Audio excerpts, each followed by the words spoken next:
Hey, my name's Mike Fox. I'm going to tell you a little bit about me. I'm an utter process nerd, and that was true when I was a kid. When I was a child, I thought school was a relative waste of time. I thought we're here for a long time, every day. I can get my schoolwork done like really quickly, etc., etc. And I wanted more time to myself. I wanted more time to play video games or go riding or whatever it was. And I decided to go to my parents one day and I said to them, I would like to be homeschooled. I think that I can do a really good job at my own schoolwork. And so in grade 9, I came home and I was homeschooled, grade 9 and 10. And I planned all my terms. I did 6-week terms and I worked for 3 hours a day on my schoolwork and got it all done. And then I worked in the afternoon to earn money. So I was the richest 14-year-old kid I knew. So many Pokemon cards. Anyway, I in that and growing up, I had a real sense of what it meant to value my time and knowing that working wasn't just something to do all day. And while I do like to work and I like to work on meaningful things, I wanted to have time for leisure. And moving through into my degree, I did a Bachelor in Business and Supply Chain Management. I had a friend whose dad was in supply chain management and he said, oh, my dad's been doing that for ages. And I said, what's his number? And I called him and I said, look, I'll work for you for free. I just want to know what all of this is about. He said, I'll do you one better. I'll bring you on as a business analyst. And at the time, I had no idea what that was. I didn't know what that meant. And he showed me the ropes on what it was to do process management. And it was at that moment when I sat down and modeled my first process out with him, everything changed. Because I was like, oh, I get this. I understand this. This is the things to do. This is how I'm built. And it was very rewarding to see the consulting engagements that we were doing come to life in a visual manner, being able to understand how different processes worked and how people worked and how we could make that work better. And then I moved from there into insurance, where I did the same thing for really large teams. And I'm even working today with some large teams. But I'll tell you why I'm so passionate about small business. So when I went out on my own, I thought, oh, I'm going to escape corporate and I'm going to start my own business, et cetera, not knowing how difficult it was, because being a small business owner is really hard. You have to do everything. And I was just like, why can't I just do what I'm good at? And if you've read The E-Myth, you'll understand that that's a typical journey of a technician who's just good at what they do and they just want to do what they're good at.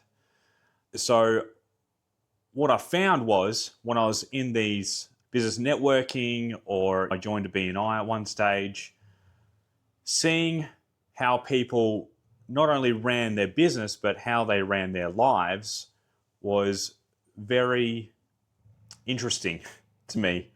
And that's because not everyone is process oriented like I am, but also they were working so damn much and they're trying so hard to make things work for them. And they were working so much that their personal relationships were falling apart.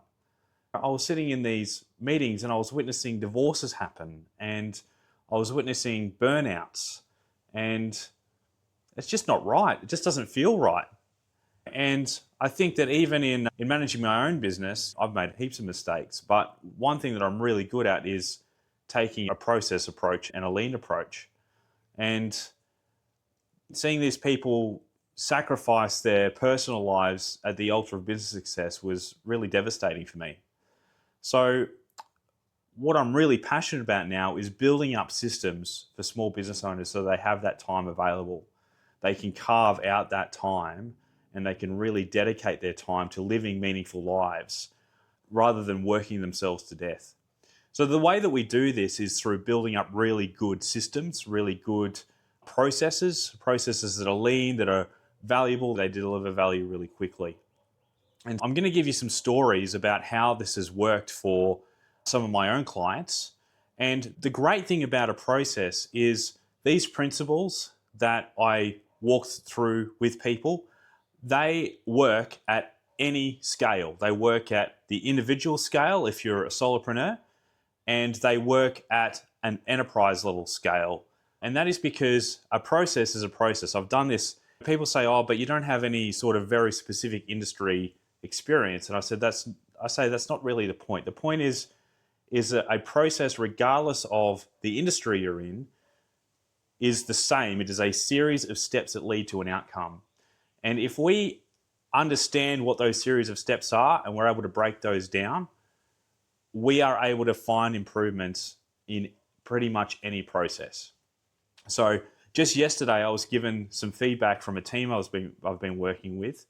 They do a lot of HR work, and reviewing reports took maybe 1 hour per report to do.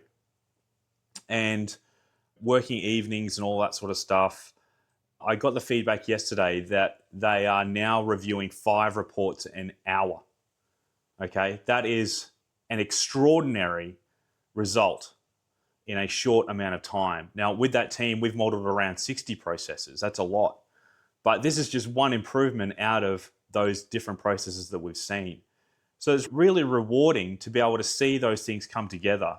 If we've got a series of steps that we've laid out on a page and we understand the types of documents that we're using and the types of systems that we're using, we're able to really quickly get an understanding about the scope and be able to create those templates and things that people can use over and over again, rather than spending the time to do that starting from scratch each time, essentially.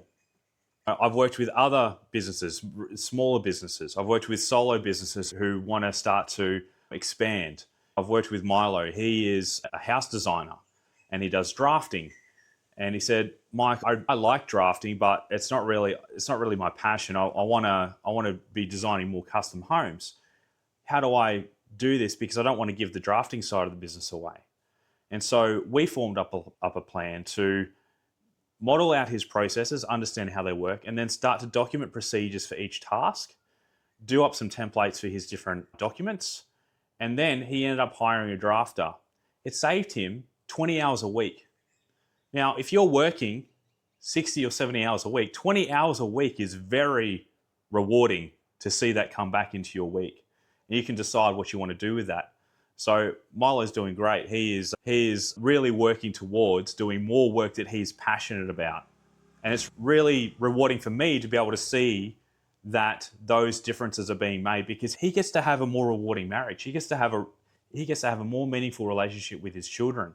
That is much more of a driver for me than to work in a corporate environment where I'm just making some shareholders richer. So I know that sounds bad. My corporate clients probably won't like me saying that, but at the end of the day, my why lies in giving people a more meaningful experience in their life. And I do that, and I help them do that through building up really effective business systems and processes. So that's where I've come from, and that's what I help people with. It's to understand what the work you do is, how we make that faster, how we make that better, how we extract more value out.